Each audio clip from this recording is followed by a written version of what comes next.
Hello, everyone, and welcome to Tales of Fae and Folklore. Today, we will be discussing a legend that I have obsessed over my whole life, the legend of the vampire. There are so many stories and legends of vampires from all over the world. Different variations of blood-sucking creatures that prey on people in the night.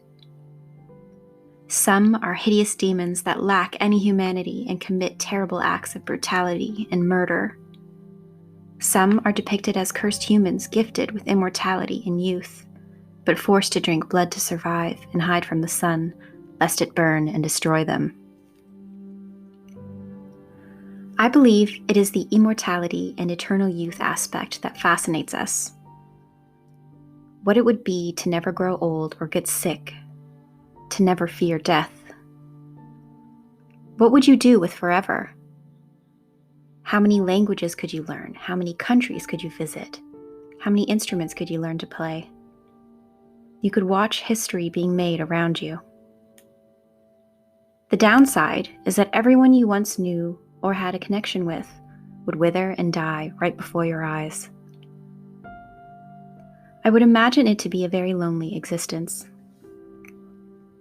I remember watching The Lost Boys when I was younger, which spiked my interest. Then Interview with a Vampire, which is a beautifully sad story. Nosferatu, Fright Night, and of course the infamous Bram Stoker's Dracula, which I'll delve into further in a moment. I took a trip to New Orleans with a friend a number of years ago. We went on a tour of the French Quarter, which is drenched in stories of ghosts, death, murder, and voodoo. One particular story was about a young woman's encounter with what they thought to be two real vampires in the 1930s. This young woman was tied up along with 4 others. By day, they were left alone. Then at night, John and Wayne Carter would come, cut their wrists, and drain their blood into buckets and glasses. They would drink their fill until morning. They bandaged their victims and always left before the sun came up. The young woman managed to escape because her ropes were loose enough. She leapt from the 2nd story and ran down the street screaming. She found a police officer and told him everything. Now, I've heard 2 different endings to this tale. One is that the police returned that night and caught the Carter brothers, tried and executed them as serial killers. The other is that when the police returned, the house was empty. The other victims were gone. The house was clean. However, they left a few bottles of wine behind. The police began to suspect that the woman was telling tales. But then the police inspected these bottles. They learned that they were filled with blood, and the brothers were never found. Were these actual vampires, or disturbed serial killers like that of Countess Elizabeth Bathory of Hungary, the woman who bathed in the blood of virgins because she thought it would keep her young and beautiful forever? Now back to Count Dracula, a character that encompasses both the evil, monstrous version of the vampire legend and the cursed man who was once human with real human emotion. What I love about this story is the constant duality of light and dark. You hate and fear his character for the terrible things he's done, yet you feel compassion for him in his quest for Mina, the reincarnation of his long-ago love, and you empathize that he is cursed to live in darkness forever.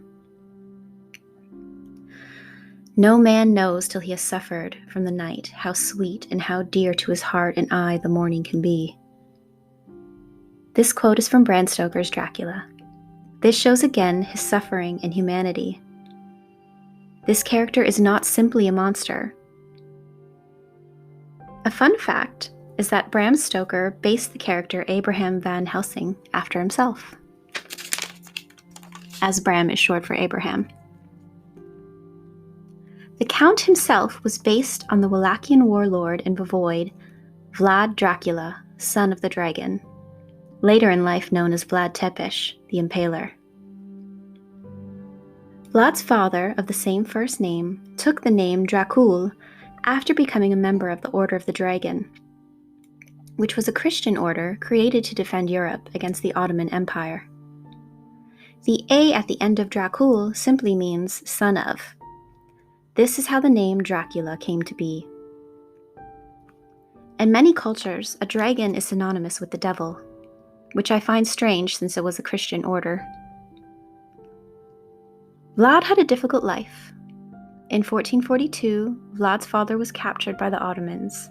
To save his own skin, he pretended to switch loyalties and gave his young sons Vlad and Radu to Sultan Murad II as collateral. These two young boys lived as hostages for most of their life. They were educated, and Radu became obedient to the Ottomans, whereas Vlad was proud and stubborn. He refused to give in to his enemies and was tortured often. When his father showed his true loyalties to the Order of the Dragon, he was doing so knowing his sons would be killed. They were not killed, however. The Sultan hoped to use their station in the future to take over Wallachia, which is now Romania. Vlad's father was killed by his own noblemen, and his older brother was buried alive. All of these acts and more shaped Vlad into the ruthless warlord he became. Ruthless but loyal to his country. He ruled as a void 3 times in his life and fought many battles. He ruled his own people with an iron fist. Criminals were impaled alive on large wooden spikes to set an example to others.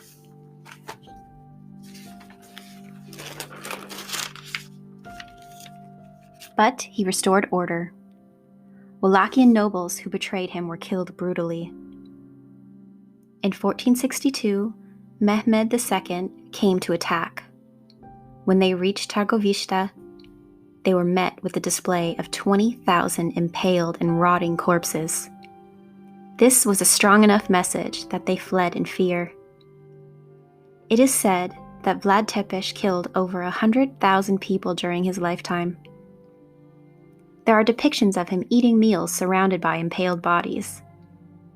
There were also some rumors of cannibalism, but who knows if that was true. To history, he seems like a monster, a fitting figure to base a murderous vampire on. But to Romanians and Wallachian history, he's considered one of the most important rulers and a hero. He built villages and strengthened the economy and military. He favored night attacks as a tactic. It is easy to see the comparisons to Bram Stoker's character. His fear of the cross as Vlad Dracula fought for the Christians.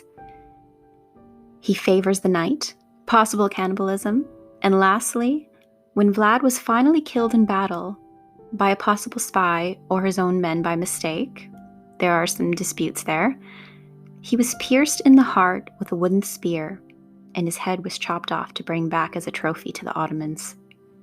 Hence, a stake to the heart, and chop off his head as death to vampires.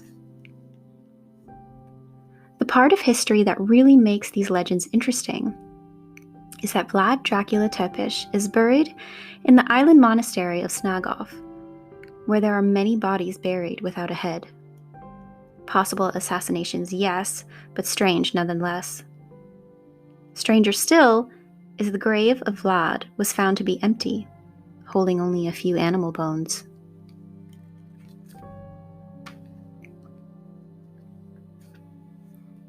Thank you so much for joining me, everyone. I hope you enjoyed this episode on vampires and Dracula. I apologize for not posting more often. Work and school have been a bit hectic lately, and I promise to try and post more often, especially before Halloween. If you haven't already read it, I highly suggest reading Bram Stoker's Dracula.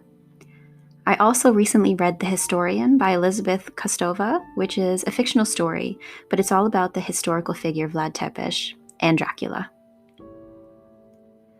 A lot of the information from today's episode is from the book Vlad the Impaler: In Search of the Real Dracula by M.J. Troe. It is also a great read if you're interested. And remember to support your local library. This has been Selena with Tales of Fae and Folklore. I'm going to leave you with a few quotes from Bram Stoker's Dracula.